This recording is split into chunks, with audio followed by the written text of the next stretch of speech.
Good morning children. Today we are going to discuss about chemical effect of electric current. Chemical effect of electric current. Part 1. In this chapter we deals with electric current when passed through a solution. So what type of chemical reaction take place? Okay, so about electric current we study about conductor and insulator, that is the property of materials, which materials can pass electricity through them and which is not. So we know in class 6 that the substance which conduct electricity are called conductor, which conduct electricity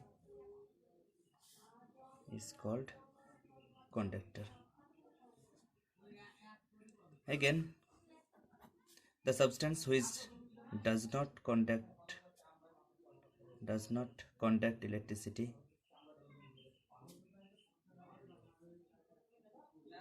electricity is called insulator. For example of conductor, all metals are good conductor of electricity. The other was, on the other hand, example of insulator are plastic, rubber, wood, etc. Before we study the chemical effect, let us understand the property of materials and the relationship with the electricity. So we find that certain materials are good conductor of electricity, and certain materials which does not any electricity through them. So the question arises, by which we can verify the solid is conductor, which solid is non-conductor. How can we verify? Yes, we can verify it practically for the help of simple tester.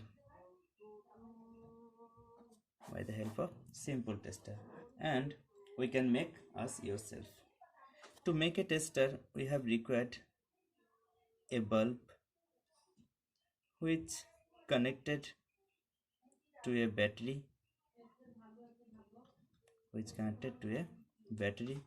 and the other end of the bulb is free. Now if the two end of the electric wire are connected, then the circuit becomes complete, and that's why the bulbs become glowing. Okay, now if we draw another circuit which are not connected to each other. Now if a solid particle or any solid substance is placed in between them, then the circuit becomes complete. Now if the bulb becomes glowing, then we can say that this solid is conductor. That is, this solid allow the electricity to pass through them, and that's why the bulbs become glowing. This is battery and this is bulb. Now if a solid is placed in between the two terminal of the electric wire, and if the bulb does not glowing, then it is called a non-conductor. So by the help of simple tester, we can verify whether a solid is conductor or non-conductor. Now if we place in between the two wire a nails, then bulbs is glowing, therefore nails is good conductor.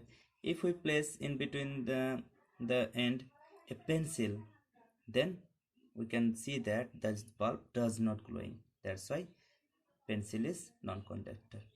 And likewise safety pin is also a conductor. Matches does not conduct electricity, so it is non-conductor. So we can verify the materials whether it's conductor or non-conductor by the simple tester. Okay, now in this chapter we are going to discuss about conductivity of liquid. Conductivity of liquid. We discuss about conductivity of liquid. So in solid is tested by simple tester and identify which solid is good conductor or non-conductor. Now let us discuss whether a liquid can conduct electricity. Can we test it whether a liquid is good conductor or bad conductor of electricity? Yes, we can do.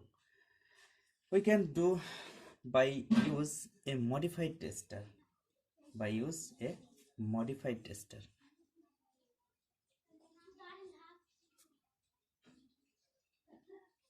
By use a modified tester. Okay. In the earlier case, we place some solid object in between the two terminal of the electric wire and the circuit becomes complete and bulbs glowing. Now if we test a liquid, so what to do? Here these are the free end of the wire and there is another simple grapher taken, a bulb which is connected to a battery. Now the two terminal of this electric wire are close proximate to each other, approximate 1 centimeter distance. Okay, now we required a simple plastic bottle cap. Okay, bottle cap, and at first we taken lemon juice. The electric wire are dipped into the lemon juice solution. Lemon juice solution plus a small amount of salt are added, which can increase the conductivity of lemon juice. Now when the electric wire dipped into the lemon juice solution, then circuit becomes completed. Now if the bulb is glowing, then we can say that lemon juice is a good conductor of electricity. Okay, like you also added vinegar. Okay, vinegar.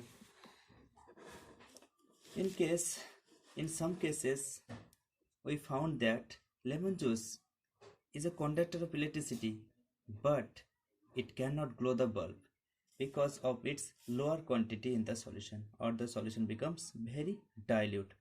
So the electricity that passes through the solution is not sufficient to glowing the bulb. In such cases, what to do? So in that case, we need much more sensitive tester. This tester is used for solid object because solid is better conducting of liquid. It is a proved here because here in case of liquid, bulb does not glow even though the liquid is conducting of electric current. So we want a modified tester. In modified tester we use here, in replacing this bulb we use LED bulb. Everyone see LED bulb? We used LED bulb because LED bulb contain very low amount of current. Very low amount of current. That's why if the quantity of lemon juice is very dilute or lower, though it is glowing. And we test this in a dark room. That's why light could be seen. Again, we can also use a compass, magnetic compass.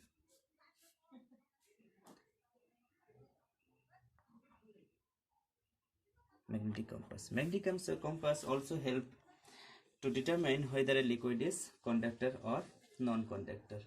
Okay. So question arise in your mind, by what magnetic compass can determine whether liquid is conducting or non-conducting? So in that case we required a same circuit. There is a battery which is connected through one end, and here we use a magnetic compass, and this end are spirally bound. And so in the magnetic compass, by the use of magnetic compass, we can also determine the electrical conductivity of a liquid. In this case, the battery required, and those one of the end is connected to a magnetic compass. When electricity is passed through this circuit, the magnetic compass becomes deflected. So when the lemon juice solution, the two end of the electric wire are dipped, then circuit becomes complete and electric current wire pass through the circuit or wire. That's why the magnetic compass becomes deflected. If the quantity of lemon juice becomes very weak, or the quantity solution becomes very dilute, then the deflection of magnetic compass becomes very lower. In this by the help of this circuit, we can also determine whether a solution is conductor or non-conductor. Now we takes and like milk solution, or honey, kerosene, or distilled water, pond water, salt water, okay, sugar water. Now place the liquid in the cap and see both the terminal are dipped in the solution of the cap. Now we have tested some solution. Number 1, lemon juice. Number 2, pond water. Number 3, distilled water.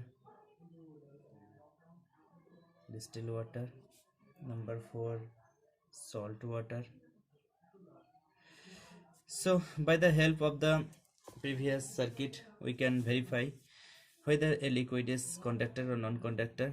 Like lemon juice is a conductor, pond water also a conductor, distilled water is non-conductor, and salt water also a conductor.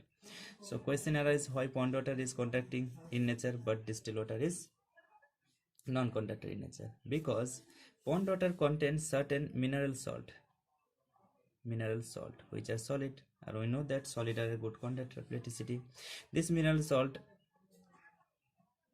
present in pond water carry the electricity, but in distilled water such type of mineral salt is absent. So distilled water is non-conductor, but pond water is a conductor of electricity.